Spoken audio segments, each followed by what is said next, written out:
Michael Frankel for CageMinds.com. We're here at Conrad's Barbershop. Conrad Padilla, main eventing AAA MMA 8 rivals. They're back in Albuquerque, New Mexico, Crown Plaza. We're just over a week away. How you feeling, Conrad? I'm feeling great. I've had a great camp. Conditioning's there. Strength is over and beyond my last fight. So, I got the gas tanks full and we're ready to go. If you would have fought 2 weeks later than coming up, it would have been exactly about a year since your last fight. Yeah. What you been up to for a year?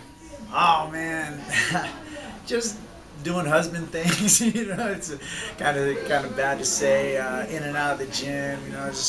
I had some things to take care of at home, and we got it all squared. I mean, nothing like personal, just things I needed to get done, like landscaping. Just daddy, husband stuff, and taking care of my business, working part-time at the UFC gym, and just staying busy, but not busy with the fighting. So I would like to get busier with fighting and back off everything else if I can. I came in here at the barbershop a couple times. You talked about you were working at kettlebells, doing a lot of lifting. You got bigger there now. So what was it like when you got the fight call and you had to slim back down and change up the training because you were doing a lot of powerlifting? Well, I'm not gonna lie. The first couple of weeks, I was sitting there thinking that this ain't gonna happen. Not 45. But surprisingly, about 2.5, 3 weeks into it, it's like my body just reacted into it.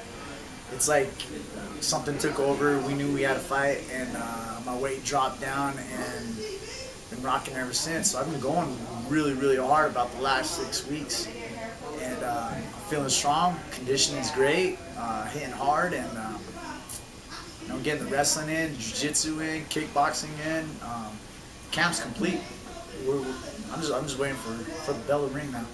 How long of the camp were you able to put together for this fight? I was able, thank God that these AAA MMA guys didn't call me on like a week's notice because I don't do that game. They gave me a good 8 to 10 weeks. So at 8 weeks, that's when the dieting started really, really hard, and the cardio and everything picked up from there. Laid off the weights. I figured, my strength's already where it's going to be at. So there was really no sense in lifting any heavier. So we just lightened up the bells and picked up the cardio, and feeling good. So when you first got back into the MMA and the boxing and everything, what was it like the cardio-wise there with the extra muscle packed on? Well, I tell you what, the first 8 weeks I was actually sparring a lot with Diego Sanchez and Cub Swanson, and I was thinking that I just walked in and told those guys, I said, I might have one good round and it's theirs if they want it, and I did my damnedest. And I'm not gonna lie, when I first got back in the gym, I was only able to squeeze out maybe 3 rounds at best. Now I'm rocking 4 to 5 minimum, and still feeling like there's still at least a half a tank left in the tank. So we're ready to go. Second straight main event, getting the recognition out there. How's that feel to be on the poster and have the name up there again? It feels good. I do my best to stay as humble as I can. I don't want to be known as a cocky fighter. I just want to be known as the humble guy, the sportsman. I gotta give props to my opponents all the time. Anyone who steps in the cage has my respect, any and all times. And so, but it feels good to be main event. I gotta shake that 0-1 as main event off and even it up this time. Isaiah Reyes, was there anything special about taking this fight, or you just heard, hey, here's a fight, and we're giving you enough time to train, and you're like, I'm on it? Honestly, they just told me, hey, you're going to be... Actually, I didn't even know I was going to be main event. I asked Sal, I was like, well, hey, who's going to be the main event? And they said, you are. So that was a pleasant surprise on top of, actually getting another fight. And I've never really picked and choose my opponents. I prefer to fight guys from outside the state so that there's no drama within city limits. If I want to beat anybody, I'd rather beat out of towners, not in towners. Regardless, we're still all Albuquerque. We're all still New Mexicans, and but hey, it's a fight, and I didn't even know who I was fighting until they just called me up and said, hey man, we got to fight, we got a contract, and I said, okay, cool, let's go. So you obviously didn't know anything about Isaiah going into the fight? Or No, they going actually into fighting? they actually gave me two options. The first option, the guy was a tough guy too, but I just figured with a year layoff and coming off of a loss, he had a little bit too much experience for me. I wanted guys around my experience, and that I think that just makes for better fights. And so they said, well, hey, option 2 is Isaiah, and I said, okay, that's fine too. And then now that you've been able to study Isaiah, what do you think of his game? What have you been able to find out about his game? Honestly, I honestly haven't seen any videos yet. I'm just trying to stay as calm as I can and just stay as relaxed, and I'm just concentrating on my camp. And, I'll probably start getting into watching videos this weekend and start putting a type of game plan together. I already kind of have one going into this, and you guys just gonna have to wait and see how it comes out. We've seen back-to-back decisions out of you. Does it make getting another stoppage like you did in your first 2 fights? Does that make it more of a priority, wanting to get back to those ways? Yeah, I mean, definitely. I mean, the bigger shows are looking for guys who are stopping fights. You know what I mean? 3-round fights are exciting. I definitely have the tank to go. So if it goes all 3 again, it goes all 3. If it stops sooner, then that much better, I guess. And then for you, we know you've been in the fight game a while. What's it been like flipping around, you working at the UFC gym, and you're on that motivating side. You're on that pushing people side. Yeah, it's definitely different. A lot of people don't really seem to have the same goals in mind, or they don't really know what they want out of joining a gym like that. It is fitness first and foremost. We're not looking to train the next Ultimate Fighter or anything. So, people go in there with a goal to at least lose some weight and get into shape. But when you start pushing them, you find out who's mentally there and who's not.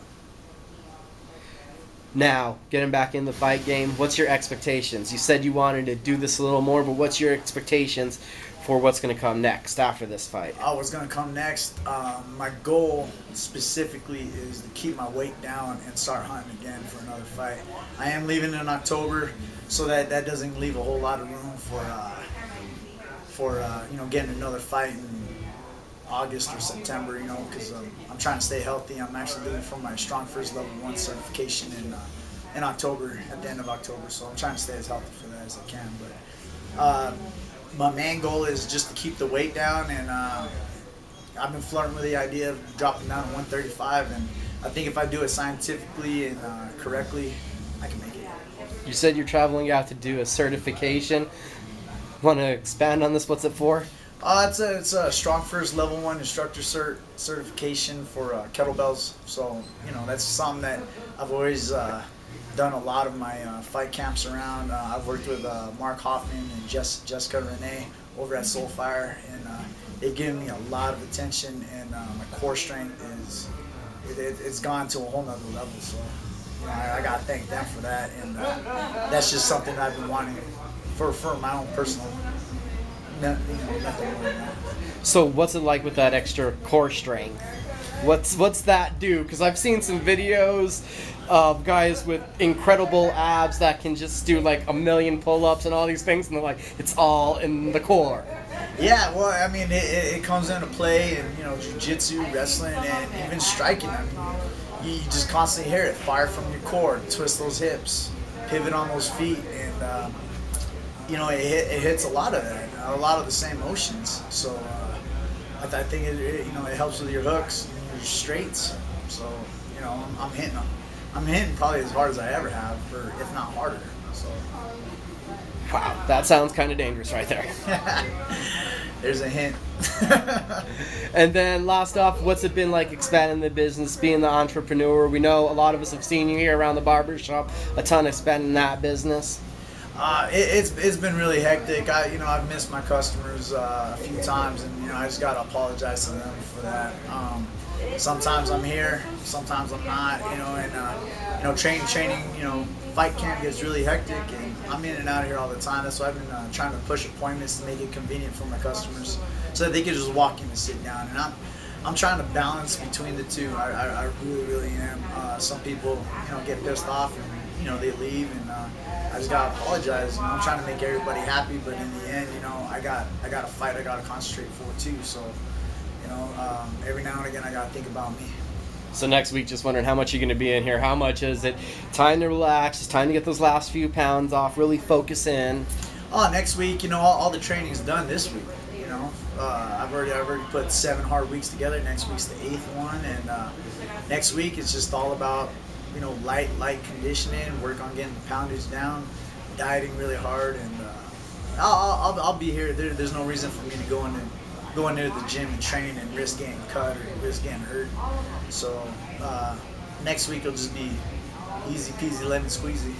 And then last thing, why the fans need to come out to the Crown Plaza. That's it. You guys come see it, man. I've been telling everybody, hey, I may never be the main event again, so you guys got to come out and see these fights as much as possible. Win, lose, or draw, every fight I've been in has been a barn burner. So, if there were fight of the night bonuses for these smaller venues, I'd have to say that I'd get most of them. And then who do you need to thank and shout out to? I got to give a shout out to Mark Hoffman and Jessica Renee over at Soulfire Fitness. Thank you guys so much for all the attention. Liz Pohl over at Total Body Balance. Enlisted 9, Colton Smith. Thank you guys for everything. Conrad's Barbershop, Kathy, Alton, JJ, best crew. They watch my shop when I'm gone. And all the customers, love you guys. Thank you so much. Thank you for the time. I can't wait for July 26th. It's going to be a great night of fights. We'll see everybody there.